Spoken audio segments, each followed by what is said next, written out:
Hi, this is Todd Howard of Bethesda Game Studios, and we're here to show you a sneak peek at our latest game, Skyrim. Each time we do a new Elder Scrolls game, we'd like to start fresh, and Skyrim is no different. Coming off of Oblivion, and then the team did Fallout 3, we had a huge list of things we knew we wanted to do technically with the current generation of hardware and PCs to bring a virtual fantasy world to life. So we've rewritten the render, we've rewritten all the gameplay, the scripting language, the faces, the foliage, and all this comes together in our new engine we call the Creation Engine.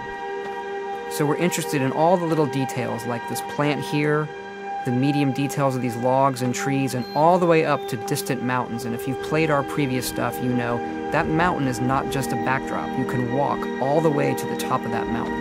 And it's a huge world.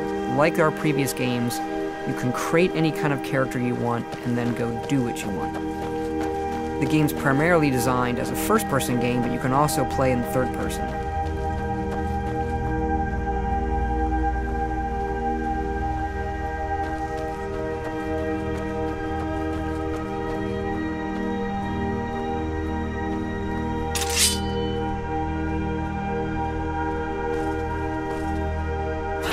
Our big motto for Skyrim is, you are who you play. So whatever you have in your hands, whatever you're using, you're going to get better at, and then you're going to level up. The right trigger does your right hand, and the left trigger does your left hand.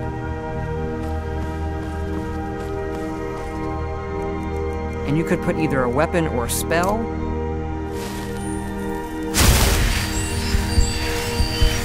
You can also dual wield spells.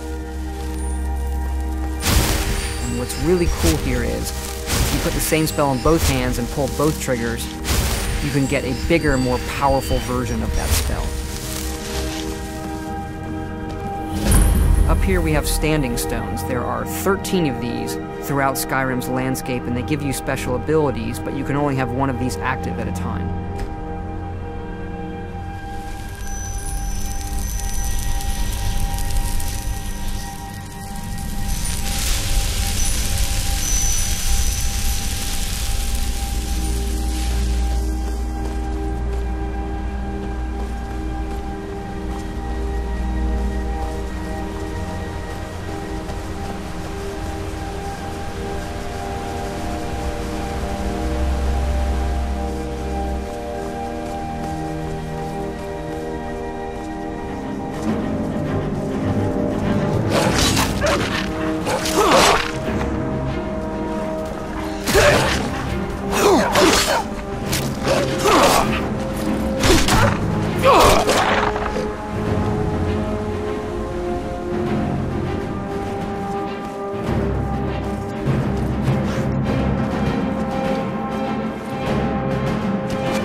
This is your character menu.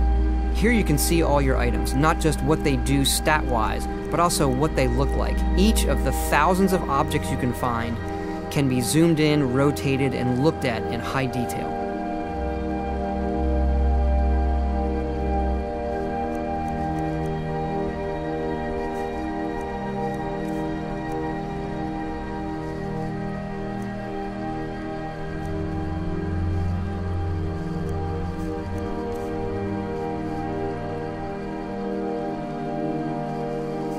With the skills menu, you look to the heavens, and here you can see all of your skills, how they're progressing, and as your skills increase, you'll push yourself to leveling up.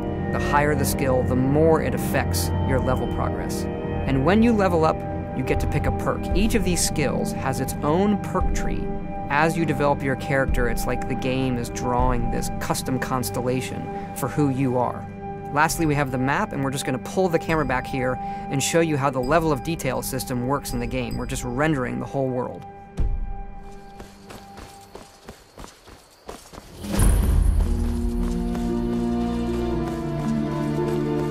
dragon! I saw a dragon! What?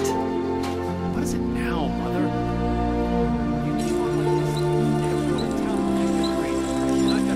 Ain't every day we get visitors in Riverwood. Gerda's family first settled here as woodcutters a few generations ago. She and Hod run the mill.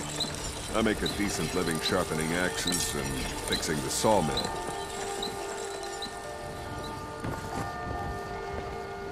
Here for work? Get an axe. And bring me all the wood you can chop.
This mountain here is the tallest mountain in Skyrim. It's called the Throat of the World.